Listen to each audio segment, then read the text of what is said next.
நான் உலகத்தில் வாழ்ந்தாலும் நாம் உலகத்துக்கு கூறியவர்கள் அல்ல. ஆமென். இந்த பூமியிலே நாம் வாழ்ந்தாலும் இந்த பூமிக்குரியவர்கள் அல்ல. நாம் அவரால் விசேஷித்த விதமாய் அவர் காருண்யமும் பிரசன்னமும் இறங்கறதுக்கு என்ன சூஸ் பண்ண மக்கள் நீங்களும் நான். அவர் பெரியவர். அவர் உங்களை கைவிட்டுருவாரா? நிச்சயம் விட மாட்டார். அந்த பெரியவர் நீங்கள் உணரதான் உங்க வாழ்க்கையில் அதிசயம் நடக்கும். அந்த பெரியவருடைய வல்லமையை தியானிக்க தான் மாற்றம் வரும். அல்லேலூயா. எதை கண்டு சோர்ந்து போகாதீங்க.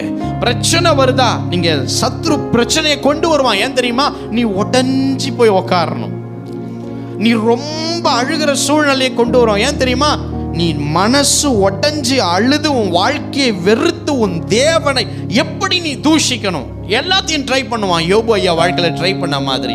ஆனா நாம் என்ன செய்ய வேண்டும் என்றால், எல்லாவற்றை காட்டிலும் அவர் பெரியவர். எப்படி மாத்துவார், எப்படி கொண்டு வருவார், எப்படி செய்வார்னு எனக்கு தெரியாது.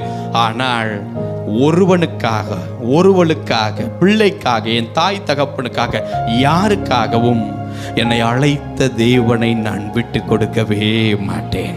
எத்தனை பேர் ஆமேன் சொல்றீங்க? எத்தனை பேர் ஆமேன் சொல்றீங்க? ஹல்லேலூயா. பாருங்க, அந்த உன்னதம்